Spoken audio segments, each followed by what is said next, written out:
Once there lived a very good looking, witty, intelligent, and a clever deer in a deep forest. Okay, सो एक घने जंगल में एक बहुत ही अच्छा सा सुंदर सा दिखने वाला हिरन रहता था. You know how he is beautiful? He has small polka dots on his body. And in that deep forest there was a river running through it. Okay, उस घने जंगल में एक नदी बहती थी. And this deer used to live on one side of the river. Deer river की एक side पर रहता था उस घने जंगल में. And there lived a huge dangerous crocodile in that river. He always had an eye on that deer. वो हमेशा वेट करता था कि डियर कब बहुत नज़दीक आ जाए तो वो उसे अपना फीस्ट बना दे, वो उसे अपना डिलिशियस खाना बना दे. Okay, since crocodiles are carnivore animals. So जब भी डियर नदी के किनारे आता था, ओके, तो वो हमेशा घबराता था कि क्रोकोडाइल उसे खा जाएगा. एंड क्रोकोडाइल भी हमेशा बहुत एक्साइटेड रहता था, बट वो उसे अब तक खा नहीं सका था. So whenever the deer comes near the bank of the river, okay, bank of the river doesn't means कि हमारी ह्यूमन बींग्स हम सब जो बैंक्स यूज़ करते हैं मनी डिपॉजिट एंड विड्रॉल के लिए, the bank of the river means the shoreline of the river. River का किनारा, नदी का किनारा is known as bank of the river. So deer हमेशा ग्रेजिंग करने आसपास आता था. ग्रेजिंग मीन्स खाना खाने आता था, अपनी ग्रास च्यू करने आता था, एंड क्रोकोडाइल उसे ट्रबल करने की कोशिश करता था. So one fine day, while grazing at the bank of the river, the deer saw a tree full of red-colored yummy berries, which was on the other side of the bank of the river. नदी के उस पार, उस हिरन ने देखा कि एक tree था, एक बेरी ट्री था जो बहुत ही डिलिशियस और यमी दिख रहा था. ओके, सो ही थॉट कि मैं उस बेरीज तक, उस ट्री तक किस तरह पहुंच सकता हूँ, मैं ऐसा क्या करूँ. Okay, he started applying his minds, he started thinking of ways. वो सोचने लगा कि मैं किस तरीके से नदी के उस पार पहुँच सकता हूँ. सो अब तो डियर डे ड्रीमिंग करने लगा, खुली आंखों से सपने देखने लगा कि मैं रिवर के उस पार पहुंच चुका हूँ और वो रेड कलर की बेरीज मेरे मुंह में मेल्ट होती जा रही हैं. I am enjoying eating them. Okay, अब क्योंकि वो अपना ड्रीम देख चुका था, सपना देख चुका था. Okay, so now by hook और क्रूक, ओके, मतलब किसी भी पॉसिबल तरीके से अब तो डियर ने ठान लिया था कि मैं रिवर के उस पार जाऊंगा. Okay, so now let's see कि क्या ट्रिक्स प्ले करके वो उस तरफ जाएगा. Now this was not going to be easy. ये करना बिल्कुल आसान नहीं था. रिवर क्रॉस करके जंगल के दूसरे पार्ट में जाना was not easy because the river was filled with lots of crocodiles and they all were waiting to eat him up completely.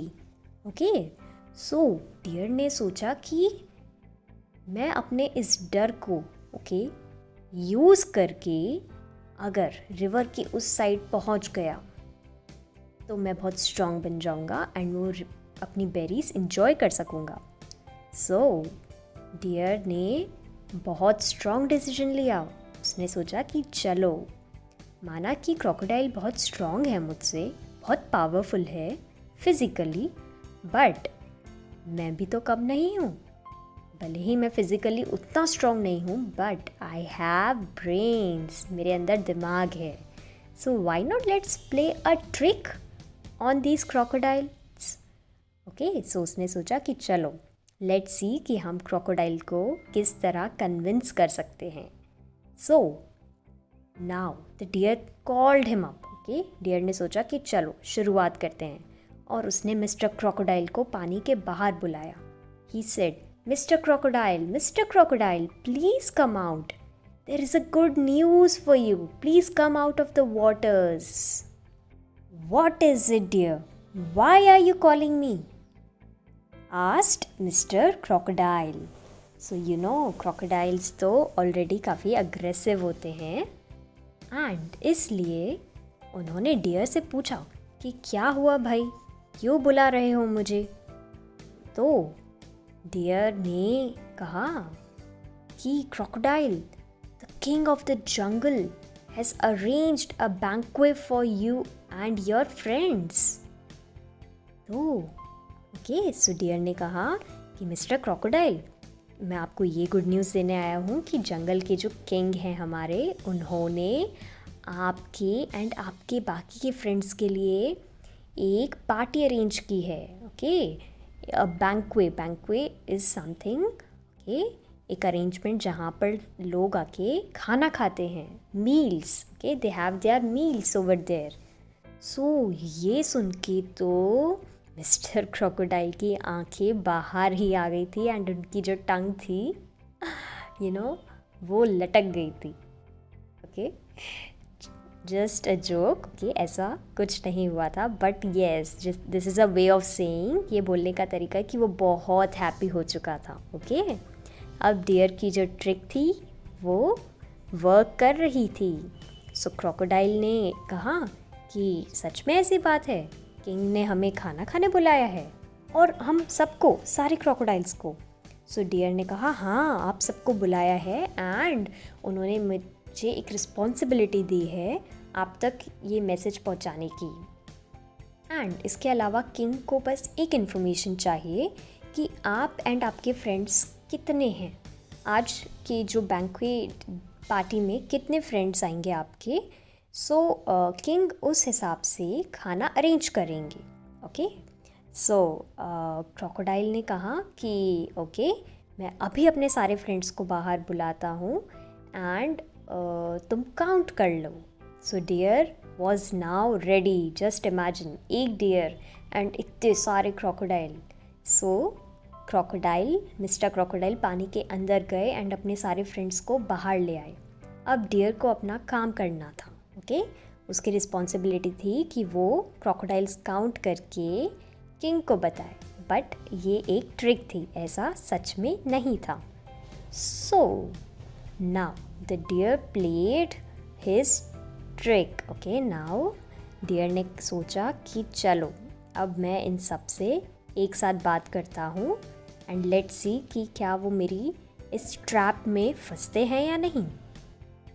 अब डियर ने बाकी के सारे क्रोकोडाइल्स जो पानी से बाहर आ चुके थे उन सबको एक इंस्ट्रक्शन दिया कि आप सब अब लाइन से खड़े हो जाएं. Okay, follow my orders, obey my instructions, only then I can count you. Okay, so सारे क्रोकोडाइल्स एक्साइटमेंट के मारे लाइन में खड़े हो गए और बहुत हैप्पी थे कि आज उन्हें किंग की तरफ से इनविटेशन आया है. सो डियर ने कहा कि अब मैं आप सबको काउंट करूँगा, बट मैं काउंट अलग तरीके से करूँगा.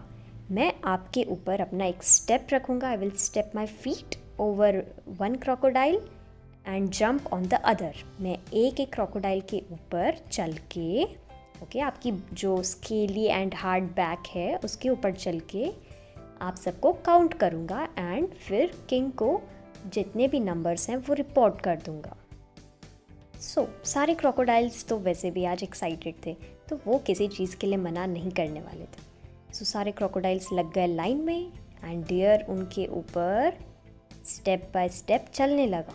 एंड ऑफ कोर्स बिफोर वो उसने अपना स्टेप रखा, उसने उन सब से, सारे क्रोकोडाइल से एक प्रॉमिस लिया. ओके, एक ओथ ली कि अगर आप सब मुझे खाने की कोशिश करेंगे तो ये आप सबका लॉस है, आप सबका नुकसान है, क्योंकि किंग को जो काउंट बताना है, ओके, किंग ने जो आपको इनविटेशन दिया है वो भी कैंसिल हो जाएगा, क्योंकि किंग को रिपोर्ट कौन करेगा जाके.